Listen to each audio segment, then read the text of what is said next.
জানতে চাওয়া হয়েছে 7 ভাগে কুরবানি করা যাবে কিনা। এই ধরনের প্রশ্ন কিন্তু আমরা আগে শুনতাম না।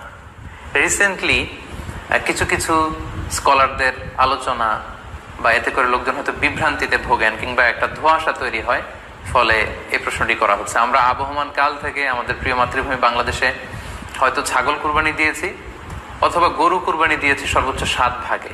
সো এটা আমাদের সবার কাছে জানা ছিল, এ নিয়ে আগে সংশয় ছিল না। ইদানিংকালে অনেকের মধ্যে এই বিষয়ে সংশয় জেগেছে। কেউ কেউ বলে থাকেন যে ভাগে যদি কুরবানি দেওয়া হয় 7 জনে মিলে, গরুতে বা মহিষে বা উটে, এই ভাগে কুরবানি হবে না, এটা অনেকে বলে থাকেন। এই কথাটি আসলে ঠিক নয়। আপনি যদি ভাগে কুরবানি দিতে চান এটি জায়েজ আছে, এবং একটি উটে বা মহিষে বা গরুতে আপনি সর্বোচ্চ 7টি ভাগে কুরবানি দিতে পারবেন ইনশাআল্লাহ। এ ব্যাপারে সহিহ মুসলিমের একটি হাদিসকে আমরা এখানে উল্লেখ করতে চাই।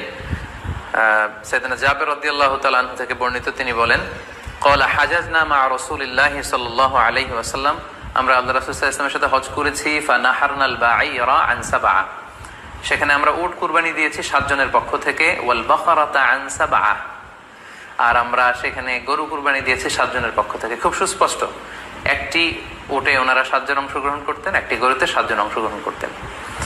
তো এই হাদিসের আলোকে অনেকে বলে থাকেন যে এটি হজের সময়, সফরের সময়, কিন্তু মুকিম অবস্থায় 7 ভাগে দেয়া যায় না। আসলে এই কথাটিও ঠিক নয়, কারণ সুনানে আবু দাউদের আরেকটি হাদিসে এসেছে যেখানে আল্লাহ রাসূল সাল্লাল্লাহু আলাইহি ওয়াসাল্লাম সুস্পষ্ট বলেছেন, সেখানে হজ বা কোনো সফরের উল্লেখ নেই। সেটা হচ্ছে জেনারেল স্টেটমেন্ট, অর্থাৎ আল বাকারাতু আন সাবআ, গরুতে সর্বোচ্চ 7 অংশ দিয়ে কুরবানি দেয়া যায়।